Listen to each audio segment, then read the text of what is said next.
मैं इस सम्मान को विनम्रता और आदर भाव से स्वीकार करता हूं और इस सम्मान को 140 करोड़ भारतवासियों और भारत नाइजीरिया की गहरी मित्रता को समर्पित करता हूं। पहले तो मैं बताता चलूं कि नरेंद्र मोदी को grand commander of the order of the Nigeria जो है वो कॉन्फर किया गया है। और 1969 के बाद ये अवार्ड अगर किसी को नाइजीरिया की तरफ से दिया गया है तो वो भारत के वजीर आजम नरेंद्र मोदी। नाइजीरिया भारत माता जय के नारों से गूंज उठा।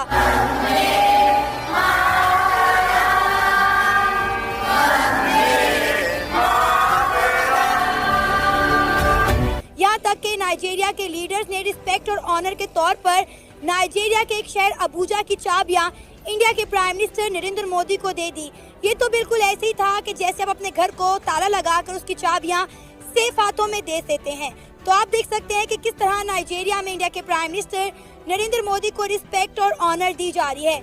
नरेंद्र मोदी कहते हैं कि ये नाइजीरिया का सबसे बड़ा अवार्ड है, तो ये मेरे लिए बड़ी एजाज़ की बात है कि आपने जिसे कहते हैं ना 140 करोड़ इंडियंस को ये एजाज़ दिया। अगर हम बात करें ब्राज़ील की तो हम क्यों नहीं जाते? हमारा कोई लीडर हमें ब्राज़ील जाता हुआ दिखाई क्यों नहीं देता? क्या वजह? हम पे पाबंदियां लगी हुई हैं या हमें वहां जाते वक्त जहाज़ों में ज़्यादा पेट्रोल लगता है या हमें मना किया गया कि भाई आपने वहां नहीं जाना? मुझे तो लग रहा है कि चीन उनका एक इशू हो सकता है, उनका चीन यूक्रेन हो सकता है उनका इशू।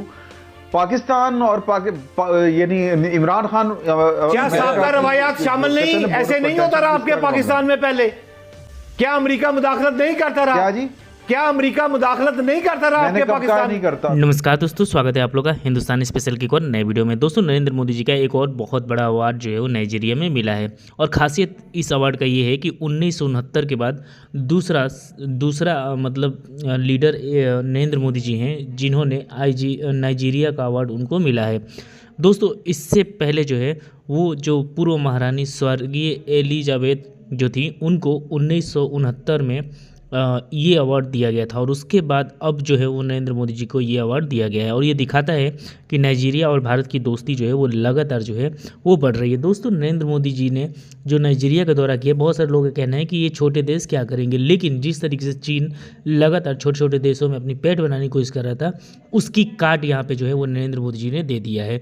और इसी वजह से पाकिस्तान और चीन में काफ़ी ज़्यादा इसके ऊपर बातें हो रही हैं, क्योंकि अगर भारत का रिश्ता अगर नाइजीरिया या फिर ऐसे छोटे छोटे कंट्री से बनेगा तो फिर इससे चीन को बहुत ज़्यादा परेशानी होगी, क्योंकि चीन लगातार छोटे देशों में, गरीबों देशों में जाकर अपनी पेट बनाता है और उसके बाद उस सभी देशों को जो है वो हड़प लेता है। और आपने देखा है कैसे श्रीलंका को, कैसे पाकिस्तान को उसने कर रखा है। तो चलिए वीडियो में चलते हुए देखते हैं कि पाकिस्तानी मीडिया का इन सब चीज़ों पर क्या reaction. The order of the Nigeria जो है वो कॉन्फर किया गया है। नरेंद्र मोदी कहते हैं कि ये नाइजीरिया का सबसे बड़ा अवार्ड है, तो ये मेरे लिए बड़ी एजाज़ की बात है कि आपने जिसे कहते हैं ना 140 करोड़ इंडियंस को ये एजाज़ दिया है। सो दिस इज़ लाइक नॉर्मली जब लीडरशिप एक दो मुल्कों की आती जाती है तो वो इस तरह की एक दूसरे को गिफ्ट्स या ऑनर देते रहते हैं। अच्छा, नरेंद्र मोदी को अगर आपने वो कोई इजिप्ट में भी अवार्ड मिले थे, बहुत सारे मुल्कों में उनको ये अवार्ड मिलते हैं बिकॉज अब इंडिया की जो पोजीशन है वो बहुत ज़्यादा चेंज हो गई है। और ये जो grand commander of the order of the niger जो दिया गया है इनको, इसमें ज़ाहिर बात है इट इज़ टू टेल कि how important is in India, but other than that the most important thing is कि इंडिया जो है वो 300 बेड का एक हॉस्पिटल नाइजीरिया में खोल रहा है और इंडियन डॉक्टर्स होंगे। दिस इज समथिंग वेरी, आप देखिए ना, दैट इज सॉफ्ट पावर। हमने एक अफगानिस्तान में 2 हॉस्पिटल खोले और हमने शोर डालना शुरू कर दिया, जी हमने बड़ा काम किया। But remember India is opening such many hospitals in Africa and above all जो इंडियन डियास्पोरा वहाँ पे बैठा हुआ है, उसने जो वहाँ पे काम किया है और जिस तरह वो बात कर रहा है, जिस तरह वो इंगेज कर रहा है, आपको पता है नरेंद्र मोदी जहाँ जाते हैं डायस्पोरा से ज़रूरत मिलती है। और ये बेसिकली उनको जो आदत है ये जयशंकर साहब ने दी थी। जयशंकर साहब जब चाइना और अमेरिका में थे तो उन्होंने इनवाइट किया ऐसे लोगों को और कहा कि आप आएँ और आके मिलें और उनसे इंगेज करें। So this is what they did. So मैं जब इसको देखता हूँ तो मैं ये देखता हूँ कि नरेंद्र मोदी ने जयशंकर को एज एन एडवाइज़र इसीलिए पिक किया है because he gives them advises which are good for his politics, for his rule. And Jaishankar जो है उनको नरेंद्र मोदी के माइंडसेट का पता है कि ये किस तरह का दिमाग बैठ के बात कर रहे हैं। तो नॉर्मली यहां पर एक बड़ी अजीब सी एक पॉलिटिक्स होती है कि मान लिया इसमें कोई भी डिस्कशन चल रहा है G20 में, बढ़िया सा डिस्कशन चल रहा है और सबको पता है कि एक इंपॉर्टेंट डिसीजन हो सकता है और वो इंपॉर्टेंट डिसीजन जो है वो दुनिया के ऊपर इंपैक्ट क्रिएट करेगा।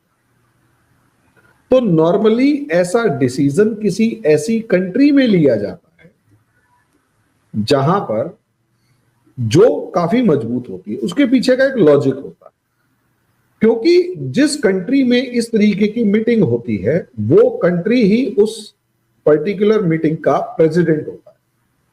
हमें यह समझना होगा। यानी इस बार G20 मीटिंग के अंदर प्रेसिडेंट जो है वो ब्राजील है।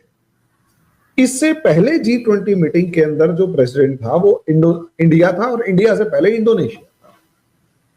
अगर आप इंडोनेशिया की मीटिंग को देखेंगे तो इंडोनेशिया की जो मीटिंग थी वो इंटरनेशनल डिशुम का, या यूं कहीं इंटरनेशनल जियो पॉलिटिक्स में, डिशुम कहता हूं, इंटरनेशनल जियो पॉलिटिक्स का एक अखाड़ा बना हुआ और वहां इंडोनेशिया से एक रेजोल्यूशन पास हुआ जिसमें रशिया को कहा गया कि आप यूक्रेन से वापस जाए। ये 2022 वाले की बात कर। इंडिया के अंदर जब 2020, अच्छा उसके अलावा आपको मिलेगा कि G20 में कुछ खास बड़ा डेवलपमेंट नहीं हुआ, लोग गए, बातचीत करके वापस आ गए। आप वहां पर कोई रेजोल्यूशन भी ढंग का पास हुआ तो आप वो कुछ कॉन्क्रीट लेवल का रिजल्ट आप नहीं देख सकते। लेकिन जब वही G20 इंडिया में होता है तो सब टक्कर मार के मर जाते हैं। इंडिया उसका, रशिया का नाम G20 के कलेक्टिव रेजोल्यूशन में लाने ही नहीं देता कि इसमें यह है कि पीस और ट्रैंक्विलिटी जो है वो मेंटेन की जाएगी, लेकिन किसी कंट्री का नाम नहीं लिखोगे। उसमें सारे आ जाएंगे कि जो लड़ेगा वही गलत। अमेरिका टक्कर मारता रहेगा कि भाई इंडिया मान जाओ कि रशिया का नाम, ना रशिया का नाम नहीं है। वहां जियोपॉलिटिक्स क्या थी? चाइना चाहता था कि अगर शी जिनपिंग G20 मीटिंग में नहीं आएंगे तो पॉसिबली ये होगा कि इंडिया जो है उसकी इमेज खराब होगी। और इंडिया जो है, क्योंकि बड़े बड़े नेता तो आए नहीं, पुतिन तो आ ही नहीं सकते थे, शी जिनपिंग भी नहीं आ रहे, तो एक अजीब सा शोर मचेगा कि इंडिया जो है वो बर्बाद हो, मतलब इंडिया की वो ताकत। तो दोस्तों, जैसे आपने इस वीडियो में देखा कि जो पाकिस्तान की मीडिया है वो इस बात पे रो रही है कि आखिरकार मोदी की इतनी ज़्यादा जो है वो कहीं ना कहीं जो इज्जत है वो पूरी दुनिया में क्यों है। दोस्तों, आपको पता ही होगा कि 2014 से पहले जिस तरीके से मनमोहन सिंह जो है वो जब भी दुनिया के किसी दूसरे देश में जाते थे तो उनका उस तरीके से स्वागत जो है नहीं होता था। ये कई जर्नलिस्टों ने भी बात कही है। लेकिन अब जब नरेंद्र मोदी जी जो है वो जब भी देश में किसी दूसरे देश में जाते हैं तो फिर उनकी धमक वहाँ का पूरा मीडिया देखता है। वो जिस भी देश में जाते हैं पूरा वहाँ का अगल बगल का देश में जो है वो सिर्फ और सिर्फ मोदी मोदी होता रहता है, क्योंकि पूरी दुनिया जानती है कि अगर मोदी उनके यहाँ पे आए हैं तो कुछ ना कुछ इन्वेस्टमेंट होगा और कुछ ना कुछ हमारे लिए फ़ायदा ही होगा। और ऐसा होता भी है, क्योंकि नाइजीरिया के साथ अगर भारत के रिश्ते बनते हैं तो इसमें भारत का उतना ज़्यादा फ़ायदा नहीं है जितना कि नाइजीरिया का है, क्योंकि कुछ भी सहायता अगर चाहिए तो नाइजीरिया सीधा भारत के आगे आएगा और बोलेगा कि हमको ये मदद चाहिए। और नाइजीरिया भी ये बात बहुत अच्छे तरीके जानता है और इसीलिए नाइजीरिया ने अपना जो सबसे बड़ा सम्मान है वो भारत के पीएम नरेंद्र मोदी जी को दिया है। और ये दिखाता है कि कितना ज़्यादा जो है वो कहीं ना कहीं चीज़ें जो है वो अब भारत जो है छोटे देशों के साथ बना रहा है। इससे चीन बहुत ज़्यादा परेशान होने वाला है। तो दोस्तों, बस आज वीडियो में इतना ही। आई थिंक आप लोगों को वीडियो अच्छा लगा। वीडियो को लाइक और चैनल हिंदुस्तानी स्पेशल को सब्सक्राइब कर लें, क्योंकि हम आपके लिए इंटरेस्टिंग वीडियो लाते रहते हैं। मिलेंगे से न्यू वीडियो से, देखते रहिए हिंदुस्तानी स्पेशल।